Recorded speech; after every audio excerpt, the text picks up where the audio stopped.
오늘 잠시 코로나 확진자가 1000명대로 아래로 떨어졌습니다만 아직 안심할 단계가 아닙니다. 안진용 기자님. 네, 그럼에도 불구하고요.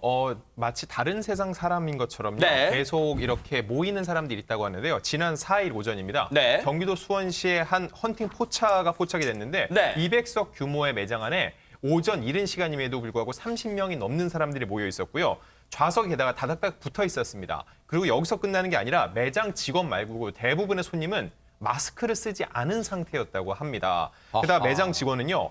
오전 5시에 문을 연다. 오전 7시만 돼도 거의 만석이고 4인 이하면은 입장이 가능하다라면서요. 5인 이상 집합 금지를 마치 비웃는 듯한 얘기를 하기도 했고요. 이 수도권에만 적용되고 있는 5인 이상 사적 모임 금지가 전국적으로 확대됐는데도 이렇게 곳곳에서 방역 구멍인 업소가 성업 중인 것으로 확인이 된 겁니다. 자, 보세요. 지금 이 CD 그대로 놔둬보세요. 여러분, 시청자 여러분. 여러분들도 저희도 지금 눈을 의심케 합니다. 오전 7시인데요. 헌팅 포차. 술 마시는 헌팅 포차에 만석 자리가 꽉 찼대요. 박성배 변호사님.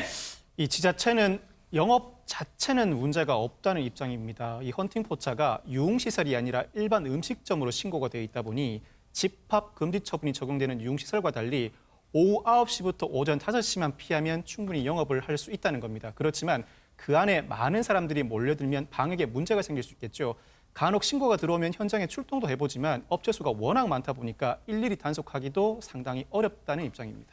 세상에 왜 저런 쪽으로 아니 법을 안 어기기만 하면 되는 거예요. 지금 시국에 왜 저런 꼼수 왜 이상한 쪽으로 머리를 쓰는 거예요. 지금 이 시국에 누구나 다 나가서 자유롭게 공기 바깥 바람을 마음껏 쐬고 싶죠. 그런데 왜 지킵니까? 지키는 사람만 바보입니까? 왜 저런 행동을 하고 있을지 정말 답답합니다. 그런데 예전에는요. 겨울이면 이런 모습이 다 자연스러운데 지금은 걱정하게 만드는 모습들이 연출되고 있다고 합니다. 유인경 평론가님. 또 어떤 장면입니까? 겨울이면 산타크로스가 타고는 썰매를 타는 게 정겨운 풍경이죠. 그러나 올해같이 코로나 사태 좀 피해줘야 될 건데요. 얼마 전에 SNS에 경기도 안산 지역에서 썰매를 타는 모습이 나왔어요. 네. 한두 명이 타는 게 아니라 여러 명이 모여서 탄천에서 타니까 이런 댓글을 나온 거예요. 이러니까 코로나가 안 끝나는 이유다라고 얘기를 했고요. 야외 활동 좀 자제했으면 좋겠다라고 하고 특히 지역 주민들은 지금 같은 시국에서 썰매라도 노는 건 좀 자제하자라는 댓글들이 이어지고 한탄하는 모습이 왔습니다. 네. 본인에게는 정겹고 추억의 놀이일지 모르겠지만 정말 많은 위험을 하고 있는 놀이는 좀 피해야 될 것 같습니다. 곳곳에서 지금 방역 구멍이 줄줄 새고 있어요. 그런데 사실 한편에서는요. 오랜 방역 이 규칙이 수칙이 적용되다 보니까 답답함을 넘어서 억울함을 호소하는 분들도 있다고 합니다. 하재근 평론가님 어떤 분들입니까? 지금 일부 헬스장 업주분들이 굉장히 지금 억울함을 호소하고 있다고 하는데 이달 17일까지 영업을 못하게 된 거예요. 또 아하. 연장이 돼가지고. 네. 그래서 그분들이 형평성에 문제가 있다. 비슷하게 다른 운동을 하는 시설 같은 경우에는 문을 여는 곳도 있는데 왜 우리 헬스장, 실내 체육시설만 영업을 못하게 하는 거냐라고 하면서 지금은 호소문까지 올린 분도 있고 네. 뭐 자영업자 여러분 내일부터 정상적으로 오픈합시다. 이런 식으로 호소문을 지금 이건 좀 과도한 행동인데 네. 그런 분까지 있어서 지금 전국 헬스클럽 관장협회에서 추산한 바로는 수도권에서 300곳 이상의 헬스장이 이런 네. 식의 의도를 가지고 문을 연 것이 아니냐 네. 그런 추산이 나오고 있습니다. 방역 조치에요.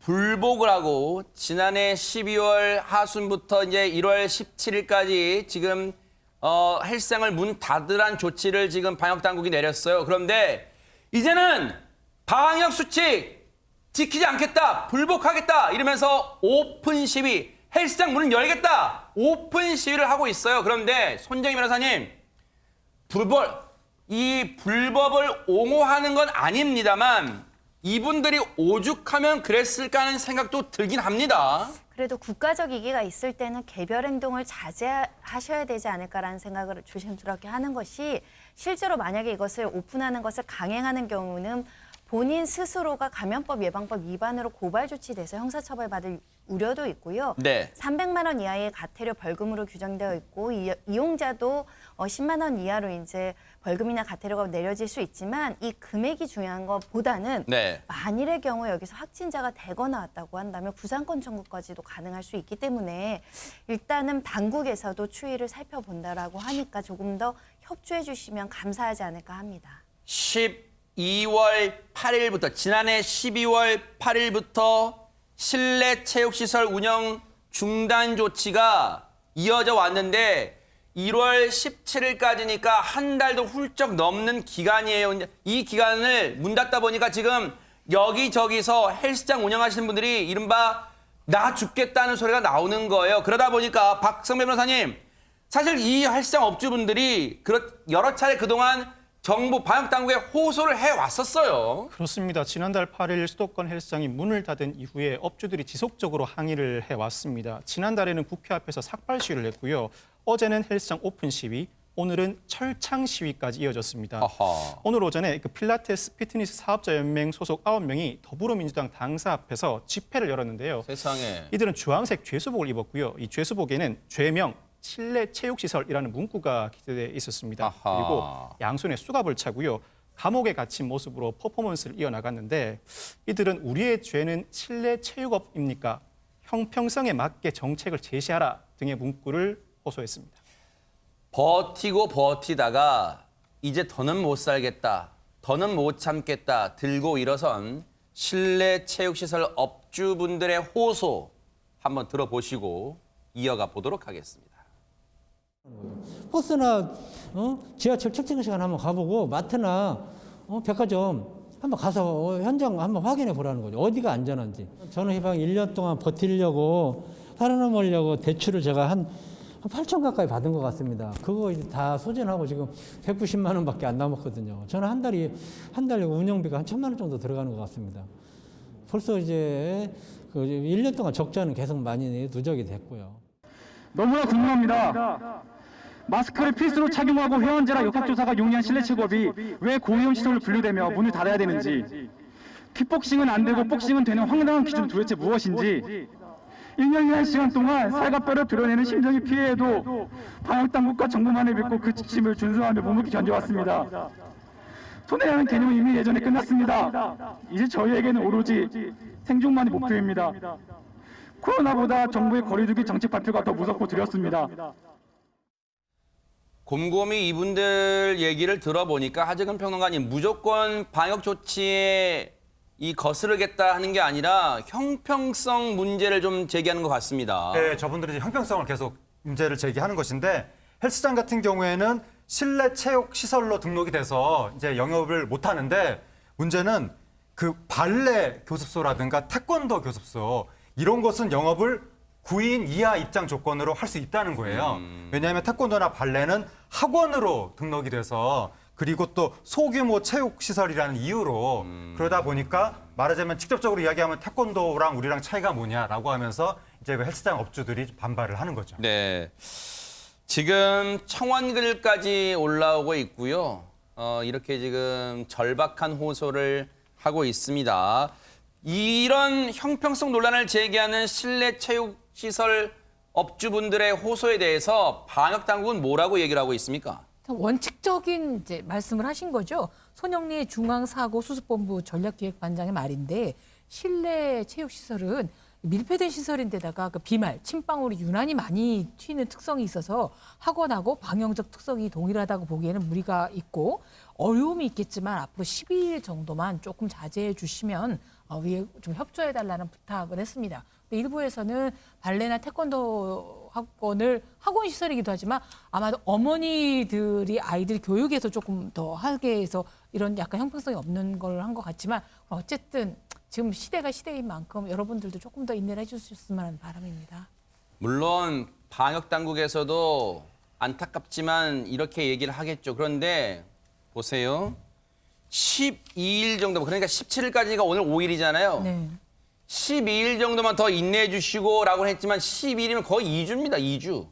우리가 여러분 어떤 걸 방역당국이 지침 내렸을 때 2주 견디기 여러분 힘드시잖아요. 근데 그 2주를 지금 방역당국이 그냥 12일만 참아주세요 하고 있어요. 그런데 안진용 기자님, 결코 짧은 기간이 아니에요. 10일만 더 참아달라는 게. 네, 짧은 시간이 아니기 때문에 또다시 형평성 문제를 들고 나온 또 다른 업종도 있습니다. 바로 카페 업주들인데요. 어허.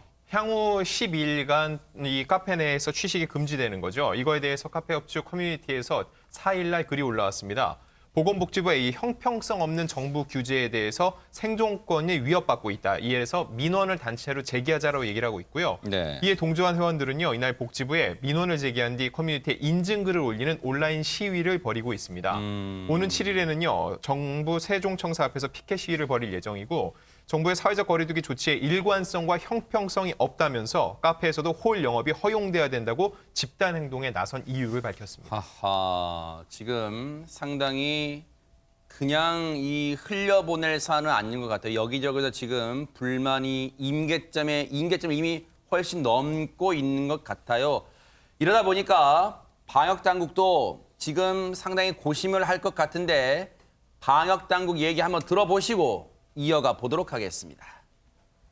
그 사회적 거리두기 기간이 길어지면서 집합 금지하는 업종에 어려움이 많은 걸로 잘 알고 있습니다.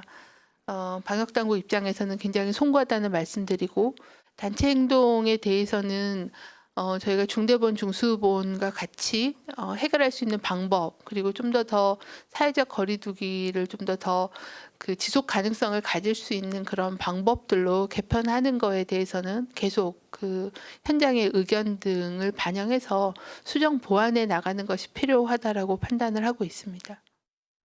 마지막 부분에 수정 보완이라는 단어가 일단 귀에 쏙 들어옵니다. 이 말은 손정희 변호사님 뭔가 규제가 조금 완화될 가능성이 있다는 건가요? 어떻습니까?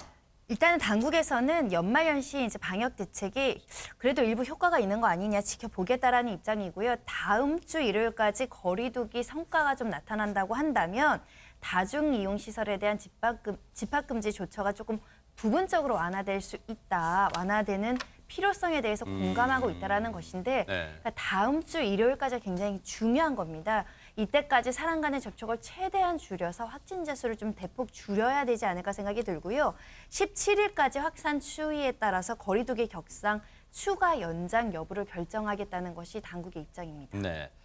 지금 확진자 수 가운데 상당수가요. 많은 곳에 뭐 동시다발 나오고 있습니다만 서울 같은 경우는 지금 동부 구치소 상황이 심각합니다. 근데 이런 가운데 주무부처인 법무부가 자화자찬을 해서 논란이 일고 있다는데 이게 대체 무슨 얘기입니까? 박성배 변호사님. 법무부가 지난 12월 31일에 유튜브를 통해서 한 해를 결산하는 영상을 내보냈습니다. 그동안 법무부의 실적을 문구 하나하나로 표현해 나갔는데 그 문구 중에는 교정시설 내 코로나19 유입 차단이라는 문구도 포함되어 있었습니다. 그런데 바로 이날은 동부구치소 내 신규 확진자가 126명 추가로 발생하면서 누적 확진자가 1,000명에 육박하는 등 걷잡을 수 없는 상태였습니다. 네. 지금 보세요. 조금 전에 국민께 드리는 보고의 글 좀 보여주세요. 법무부가 말한 그거 좀 보여주세요. 교정시설 내 보세요. 법무부 2020 연말 결산 법무부의 1년 국민께 보고 드립니다. 쭉 앞에 내용 보고 중간 좀 보세요. 굵은 글씨, 노란 글씨, 형광 글씨 보세요. 교정시설 내 동부구치소는 교정시설입니다. 교정시설 내 코로나19 유입 차단. 이게 맞습니까? 이게 만우절입니까? 하정근 평론가님. 너무 황당한데 동부구치소에서 지금 대감염 사태가 뻔히 벌어졌는데도 불구하고 유입을 차단했다고 홍보하는 게 말이 되느냐. 당연히 비판이 쏟아졌고 거기에 대해서 법무부의 해명이 나왔거든요. 네. 방금 보신 그 자료가 지금은 텍스트로 나왔지만 사실 발표된 거는 영상으로 나온 거예요. 네. 그래서 영상 속에 코로나19 유입 차단이라고 돼 있는 부분이 사실은 유입 차단 노력이었다. 네. 노력이 빠졌다라고 하면서 이게 원 자료를 영상에 맞춰서 이게 요약을 하다 보니까 오해의 소지가 있었다. 앞으로는 신중을 기하겠다. 그렇게 해명하고 나왔습니다. 핑계 댈 게 없어서 오타. 이거 오타가 아니라 탈자잖아요. 그러니까 빠졌다는 글자가 빠졌다는 거잖아요. 언론사에서도 오탈자는 심하게 징계 사유입니다. 그런데 100번 양보해서 탈자가 맞다 쳐요. 글자가 빠졌다 쳐요. 유입 차단 노력도 맞는 말입니까? 요즘 애들이 이런 말 하죠. 저게 말이야, 방구야. 저는 오자 탈자를 떠나서 노력을 했다고 지금 자화자찬을 할 때입니까? 지금 상황을 너무 모르는 것 같고요. 다른 부서도 아니고 법무부입니다. 법무부는 정말 글자 하나, 받침 하나에 뭐 이런 문장이 문제가 아니라 법대로 처리해야 되는 건데 마스크조차도 제대로 안 주고 돈이 없다라면서 뭐 우리나라 무슨 방역권 1,600억을 썼다는 얘기가 들었고요. 수시로 그렇게 기자회견 많이 하던 추미애 법무부 장관은 페이스북으로 송구합니다를 뒤늦게야 했습니다. 위 장관부터 시작해서 모든 직원들이 이렇게까지 태만할 수 있나? 어떻게 본분을 모르나에 대해서 국민의 한 사람은 굉장히 분노합니다. 그런데 법무부에 이해 안 되는 대목은 또 하나 있습니다. 안진용 기자님. 네, 그 연말 성과를 홍보하는 자료에 보면 이런 내용이 있습니다. 코로나19 위기 극복을 위한 교도 작업 면 마스크 지역 사회 공급. 이게 무슨 얘기냐면요. 지난 3월 코로나19 1차 대유행 때 마스크 대란이 일어났죠. 이때 교정시설에 있는 수용자들에게 면 마스크를 만들게 했고 이것을 만들어서 수십만 장을 공급을 했다. 이거에 대한 자랑이거든요. 네. 그런데 이번에 이 집단 감염 사태로 수용자들의 폭로가 나오고 있는데 그들에 따르면은 이 내용이 다릅니다. 어떻게 다르냐면은요. 교정시설 내 수용자들은 보건용 마스크를 전혀 지급하지 못했고요. 심지어 면 마스크, 직접 만들었다는 면 마스크마저 제대로 수급이 안 돼 마스크 없이 생활했다는 주장이 나온 겁니다. 아니, 저 수용자 주장이 일단 맞고 그러고는 차차고라도요. 법무부가 그랬잖아요. 동부구치소 사태에서 왜 이렇게 커졌냐 했을 때 박성배 변호사님 예산이 부족해서 마스크를 지급 못했다고 본인들이 얘기했잖아요. 그런데 무슨 자화자찬하고 있어요 지금. 의도적으로 국민을 분노케 한 것은 아니라고 생각합니다. 그렇게 믿고 싶습니다. 다만 이 한 해 결산 영상을 이미 오래전에 제작해 두고 송출 당시에 현 상황을 점검하지 못한 채 그대로 내보낸 것 같습니다. 그렇다고 하더라도 영상을 제작하고 송출한 주체가 법무부인 만큼 현 상황과 크게 어긋나는 영상 홍보, 국민의 비판을 면하기 어려울 것 같습니다.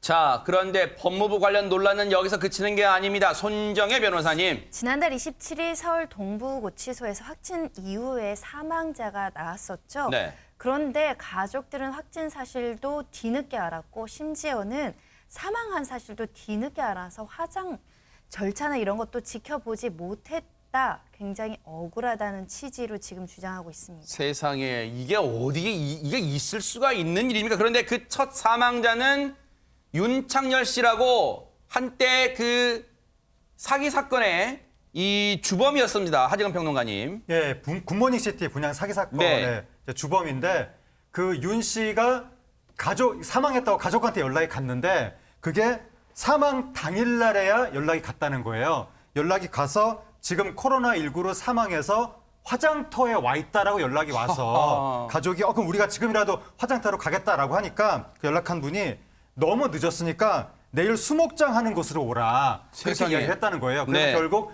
아픈 단계, 그러니까 코로나19 감염단 단계에서는 연락을 못 받았고 심지어 사망한 당일조차도 뒤늦게 연락을 받아서 화장하는 모습조차도 보지 못했다라고 네. 하면서 가족들은 아무리 범죄자, 재소자라 하더라도 최소한의 인권은 있는 거 아니냐 그렇게 항변하고 있습니다. 아니 너무 늦었으니 내일 와라. 내일 수목장 할 때 즉 화장한 이후에 그 유해를 수목장 할 때 오라는 거 아니에요? 지금 이런 무슨 황당한 경우가 다 있습니까? 근데 구치소는 대체 왜 알리지를 않았다는 거예요? 유족에게. 안진용 기자님. 이 사망 및 화장 소식을 제때 알리지 않았다는 거 이전을 좀 더 들여다볼 필요가 있는데요.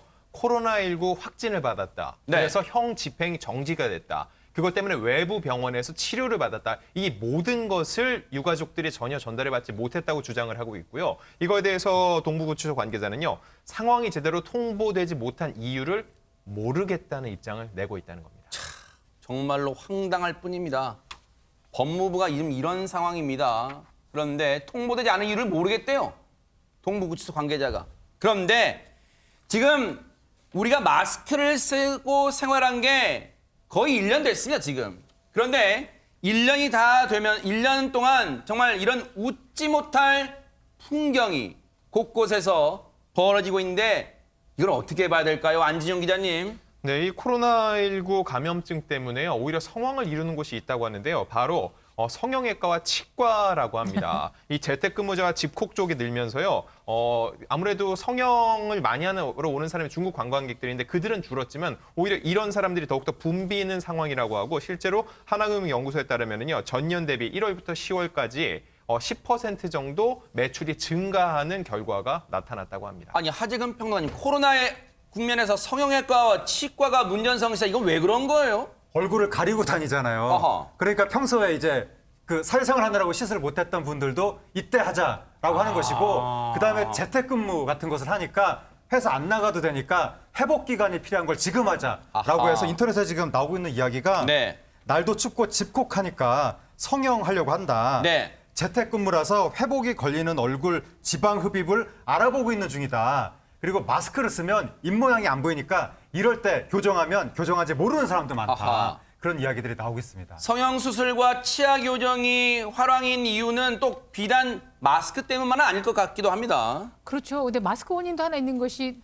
드러나지 않는 코나 뭐 교정도 있지만 마스크 쓰면 눈밖에 안 보이기 때문에 눈썹 문신이나 쌍꺼풀 수술도 또 하고 있다고 아하, 그러고요. 네. 그다음에 이제 다른 사회 심리학자들 말에 따르면 사회적 거리두기를 해서 정상적 사회생활이 불가능하니까 코로나 블루라고 해서 우울해지잖아요. 그건 나한테 좀 보상을 해주고 싶다라는 아하. 생각으로 해서 보상 심리가 더해진 건데 그 코로나 블루로 인해서 얼굴의 리모델링과 재건축이 성행하고 있는 것 같습니다. 어쨌든 마음이 제일 중요한, 마음이 제일 건강하게 정신무장이 돼 있으면 코로나19 이겨낼 수 있을 거다, 이런 생각도 해봅니다.